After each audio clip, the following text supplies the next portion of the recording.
Hi, and welcome to CDE 450, Child Dysfunction in the Family. This is our lecture for Thursday, August 30th, and today we'll be talking about chronic medical conditions. So what is a chronic medical condition? Many children early in life have medical conditions, either at birth or shortly after birth, beginning in early childhood, that significantly impacts their day-to-day functioning. About 15 to 18 million children are born a year with medical vulnerability. And these chronic medical conditions can impact the environment, but also be impacted by the environment. And that's what we're going to learn about today. So here is a list of some typical chronic medical conditions. They're present at birth or early childhood onset. Things like low birth weight or premature birth, cystic fibrosis, type 1 and type 2 diabetes, leukemia or cancer, deafness and blindness, sickle cell anemia, asthma, and chronic pain. And this is just a short list. There's many, many more. And so what makes it a chronic medical condition is that it's prolonged, it's chronic, it occurs for a long period of time, and typically they don't resolve themselves. They're never completely cured. So this is something that a child, the parents, and family will be managing long-term, often for the child's entire life. So it'll be a back and forth of both the parents monitoring and managing this, but also the child's as well. And that can impact daily child functioning, but also family functioning. And that's the basis of what we'll talk about today. So children's experiences living and growing up with a chronic medical condition is, as you'd guess, different than the average child without a chronic medical condition. So they have scheduled and inflexible routines. Things like they have medical appointments they need to go to. They have treatments. They get regularly pulled out of school. Because of this, they can develop what's an anxious anticipation, where they kind of anxiously anticipate treatments and also the physical and social limitations. So not only worrying about, I'm going to go and get shots today or a blood draw today, but also that I'll miss out on PE today, or I won't get to hang out with my friends today, or things like I won't get to participate in sports today because maybe I'm not physically able to. So children suffer from both anxious anticipation of medical treatments, but also the social and physical limitations they might experience with their medical condition. And they also have an idealized past. So an idealized past is children and all of us create this ideal kind of world that we want to live in. And so often kids, they compare themselves to peers or the other children they're around, and they say, I see those kids playing sports and those kids at school every day and those kids hanging out in a group. And they compare themselves to these kids and they see the differences. They say, I can't play sports. Or they say, I'm not able to hang out with my peers. Or I'm not able to do this or that. So they have this idea of an idealized past where they're not able to do the things that other people are able to do. So they definitely have a different childhood experience because of these inflexible routines, this anxious anticipation, and this idealized past. And this can impact their development. So developmental tasks that children encounter early in life are those of autonomy, self-regulation, self-identity, and peer relationships, among others. But these are the ones that are primarily impacted by a chronic medical condition. So for instance, across childhood, a child becomes more autonomous or independent. Right? They're able to go out into the world. They're able to play on the playground by themselves early in life. Later in life, maybe they can go to a movie by themselves or hang out at the mall by themselves. Certain children with a chronic medical condition may not be able to do this because of their need for constant care. This goes along with self-regulation. So lots of times during early and middle childhood, self-regulation is developing. So a child is learning to develop their emotions, their behaviors, their feelings. Sometimes these chronic medical conditions can make it hard for them because the medical condition itself physiologically affects their functioning. In line with autonomy and independence, it's hard for children to develop self-identity because their self-identity is in part tied to how they're themselves, how they're independent in the world. And so self-identity can be really tied to their medical condition. Oh, I define myself by my medical condition versus my strengths and my assets. And also peer relationships. So children may have a different experience of peer relationships, either because they miss out on school, they have less positive peer interactions because they're not around kids as much, or also, unfortunately, because kids can kind of pick on other kids with medical conditions because kids are different. And so kids have not only interruption of developmental tasks, but they can miss activities in school, so cognitively they can fall behind. And there's increased stresses and strains on family members.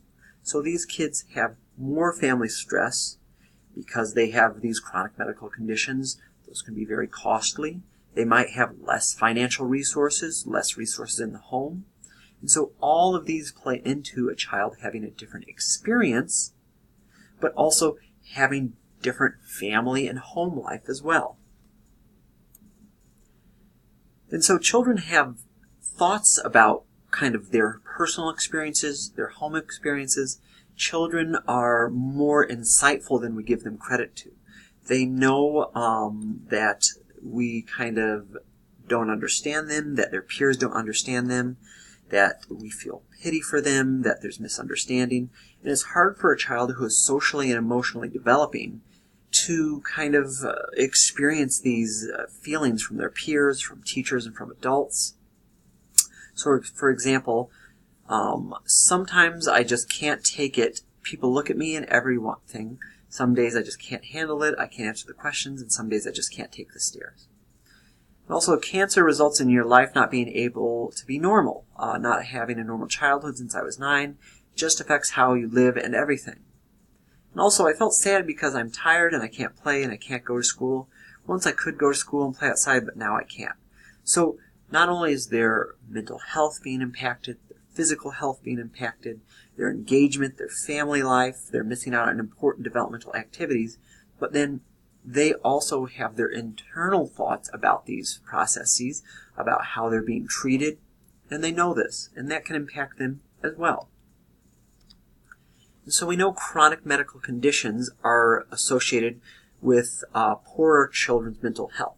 Not anything to do with their chronic medical condition per se, so not a direct physiological relationship, but they're more likely to have internalizing problems, so things like depression and anxiety. They're more likely to have externalizing problems, which are things like aggression, conduct disorder, deviant behavior, and poor self-concept, so poor self-independence, poor self-esteem, poor kind of development of that self-identity we talked about. Overall, they have higher rates of emotional and behavioral problems. They're typically at 2 times as great a risk as their peers for interruption with some of those developmental tasks we previously talked about. And if not treated or addressed, these can easily persist into adulthood, particularly depression. And so one of the things I want to talk about in particular is the role of regulation. Regulation is very important, not only for typical developing children, as in developing emotional and behavioral regulation, but especially important for children with chronic medical conditions. In my opinion, self-regulation really underlies child development. So you can have cognitive development, emotional development, social development. All of these are based on how well a child can regulate their behavior. If a child can't regulate their emotions and behaviors, it's hard for them to develop in each of these individual areas. And so we know self-regulation is biologically based.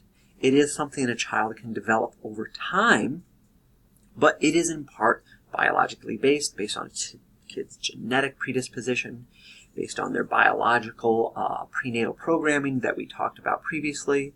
And as we'll talk about in 2 weeks, it's, in part their temperament.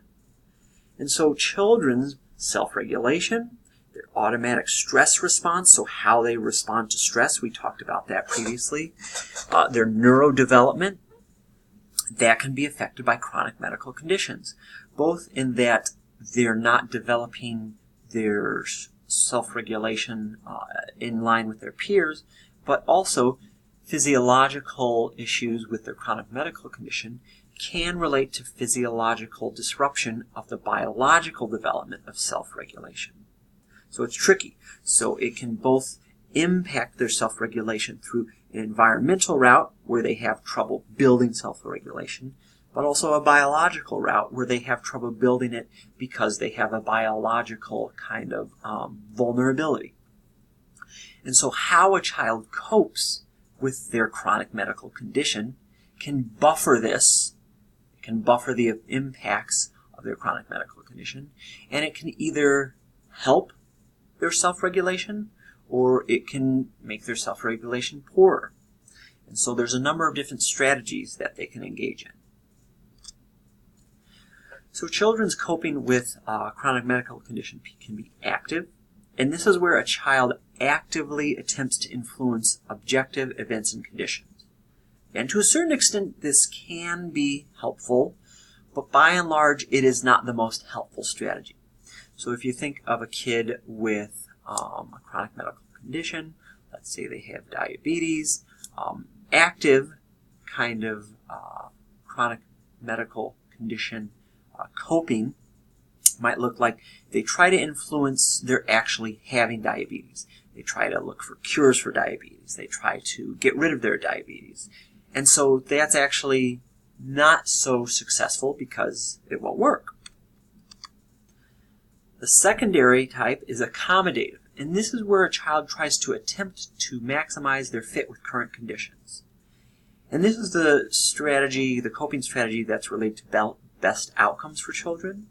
And so if we take that same example, a kid who has diabetes, they're trying to maximize their fit. So what they might do is they eat very healthy, they get good exercise, they engage in sports, and because of this, they're actively managing their chronic medical condition. They're getting the most out of the experience of childhood and development that they can that is in line with what they can do, right? They're not trying to do more than they can do, and they're not trying to do less than they can do. They're trying to maximize their fit with what they can physically do. And the third type is passive, and this is avoidance or disengagement, and this is an absence of any coping efforts at all, and it's related to the poorest adjustment. So again, if you think of a child with diabetes, they're just going to pretend they don't have diabetes. They're not going to exercise. They're not going to manage their insulin. They're not going to manage their eating. And because of that, their chronic medical condition is going to get worse.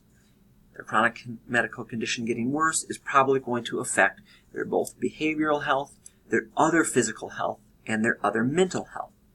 So in general, this accommodative secondary is the best approach for children's coping with chronic medical conditions. And so DX, remember that's diagnosis. So a child's diagnosis, what their actual chronic medical condition is, and the types of stressors that they encounter can affect the relationship between coping style and adjustment. So accommodative is by and large the best. Active and passive may be helpful to a certain extent, but accommodative is the best overall. And so children, what we've covered so far is that children unfortunately suffer and have a different developmental experience because of their chronic medical condition, because of their physical limitations, because of their self-regulation, because of their peer and experiences with adults, and that's all affected and can be negatively or positively associated with how they cope. But that can also be affected by the family experience and the parents' experience. So the family is also affected when a child has a chronic medical condition. So this is a quote from a parent. I had this picture of what being a new parent was, but I didn't know how I was meant to feel because he was broken. Imagine, being pregnant and being very excited about having this new baby, and then the baby's born, and immediately instead of a bundle of joy, you're dealing with health issues in the child that are going to be chronic, that you're going to be prolonged, and they're things that are going to be issues you're developing with your life and the child's whole life.